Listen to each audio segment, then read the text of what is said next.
So, mano-mano na po tayong magmi-mix. Yan. Okay, kala ko may nakita ko.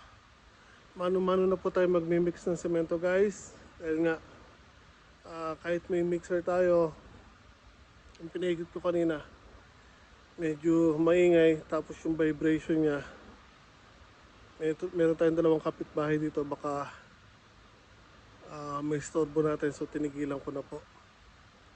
So, no choice, mano-mano tayo, magmi-mix ng semento.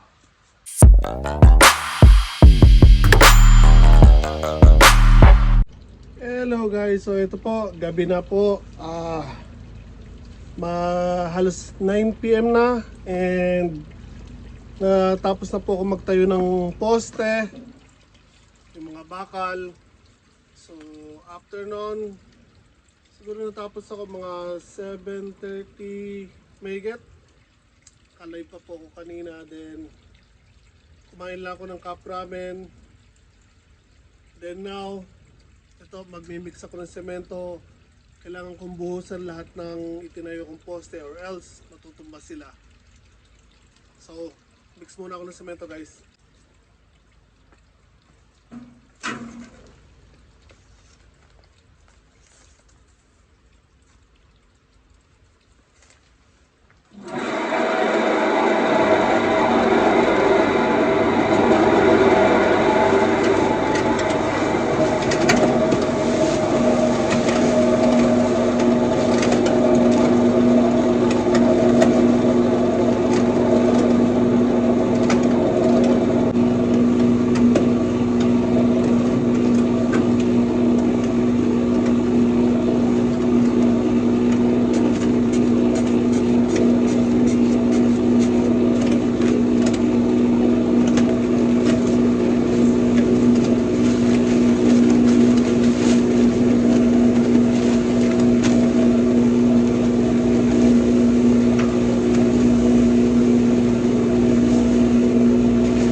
Imamano-mano ko na lang, guys. Ay masyado, ating gabi na. Baka masito tayo.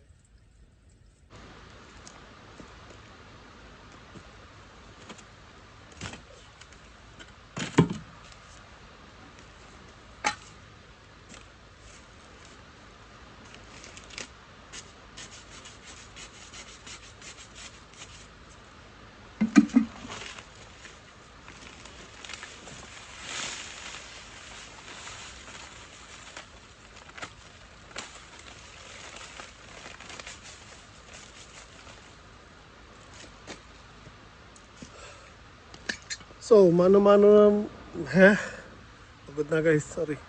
So, mano-mano na po tayong magmi-mix. Yan. Okay, kala ko may nakita ko. Mano-mano na po tayong magmi-mix ng semento, guys. Dahil nga, kahit may mixer tayo, yung pinahigit ko kanina, medyo maingay, tapos yung vibration niya, meron tayong dalawang kapitbahay dito, baka may storbo natin, so tinigilan ko na po. So, no choice, mano-mano tayo, magmi-mix ng semento.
Okay guys, so tatapusin ko lang po yung pagbubuhos ng mga semento. Then pakita ko na lang sa inyo pagkatapos na.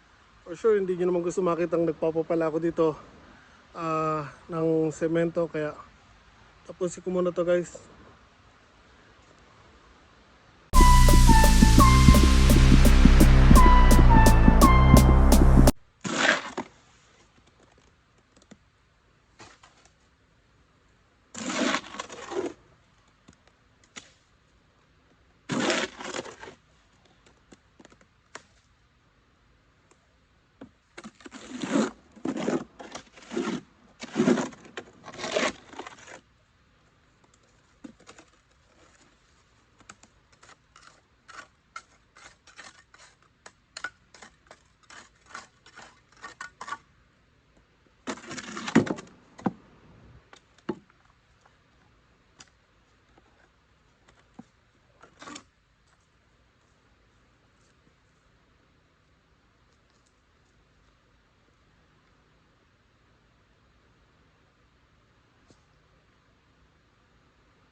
Ay.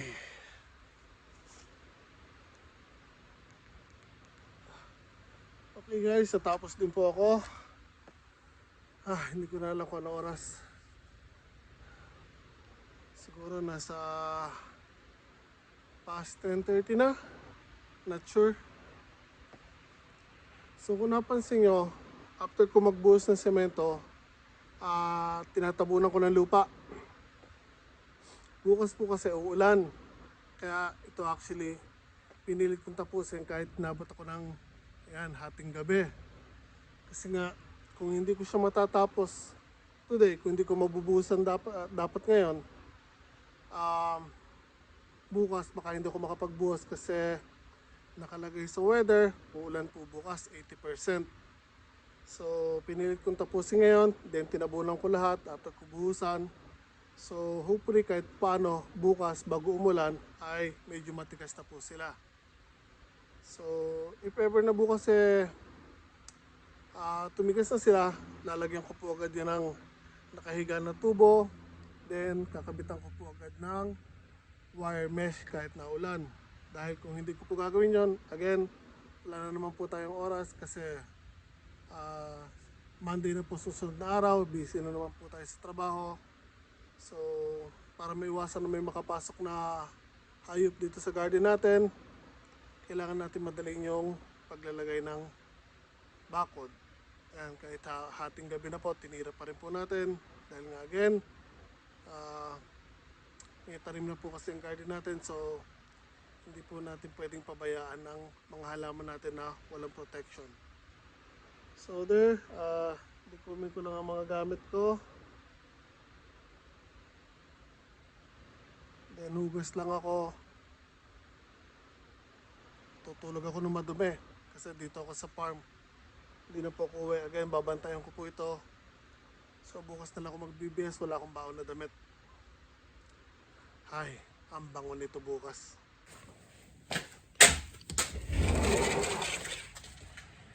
Okay guys, check lang po natin yung garden natin.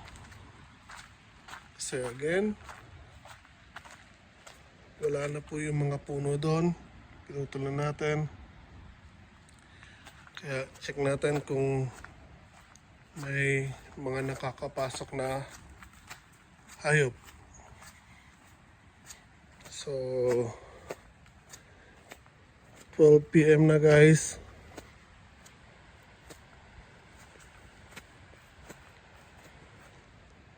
So from time to time kailangan po natin i-check ang garden natin. Kasi nga wala pa tayong bakod.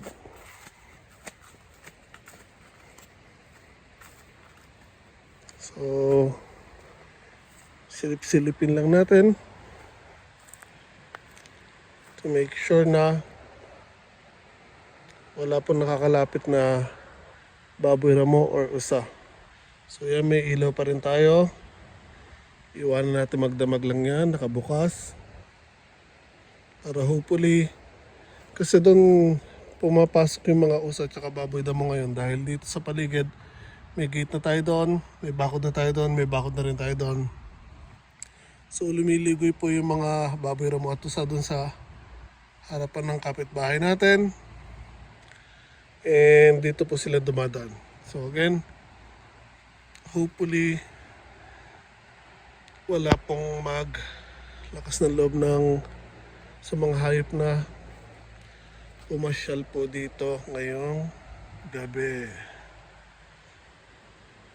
So again, ayan po yung trap ng baboy damo guys.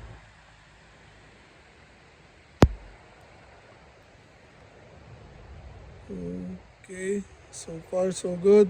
Again, ayan po yung mga tinayo nating poste. Nakakabitan natin bukas ng wire mesh. Dilim guys, oh. Ganyan kadilim dito pag walang ilaw.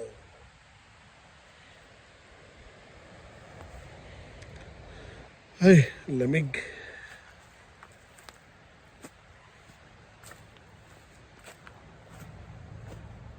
So again, yun yung mixer natin. Ang problema lang nung ginamit ko, maingay. Kaya yun. Pinatay ko na lang at nagmano-mano na lang po tayo ng paghahalo ng semento. Lamig na naman guys. So, ito nga pala guys yung kinuha kong pansamantalang gate. Apakabigat po yan si Takeda-san nagre-reklamo dahil hirap na hirap daw siyang buhatin. Kasi pipe po yung ginawa kong bakod. Yan, tapos yung marine ply. Ang bigat po niyan. Uy, madumada sa sakin. So, ayan, ako po okay lang. Kaya-kaya kong buksan yan. Pero, si Takeda-san nagre-reklamo, bigat na bigat. So again guys, from time to time, lalabas po tayo at sisilip-silipin natin ang garden natin just to make sure na wala po nakakapasok na hayop. So, puyatan to guys. Okay guys, so it's past 1 AM na po. Okay, so check lang po ulit natin kung may nakakapasok sa garden natin. Pero hindi na po tayo lalabas ng bahay. Andito po ako ngayon sa may second floor. Ito po yung itaas ng bodega. Lamig po kasi guys, kaya hindi na ako lalabas. Dito na lang. So wala tayo nakikita. Bukas tayo ng flashlight.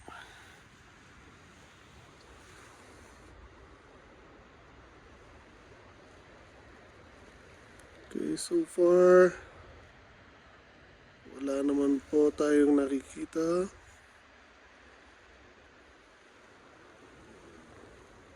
Nandito pa rin yung scaffolds na tinayo ko dahil hindi pa rin ako tapos sa bubungan. Dahil wala pa rin tayong oras.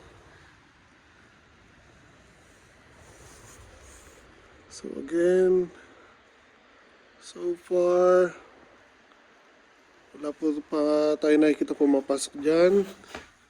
So sarado muna natin to.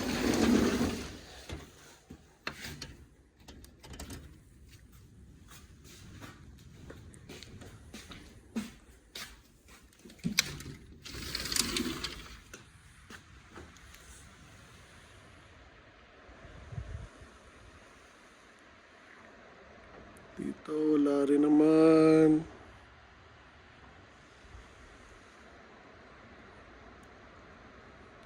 Again guys, ang lamig po sa labas kaya tinatawad akong lumabas.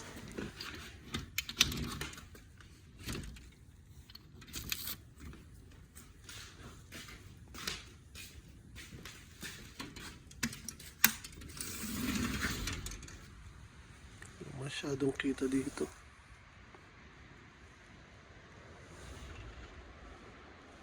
Okay.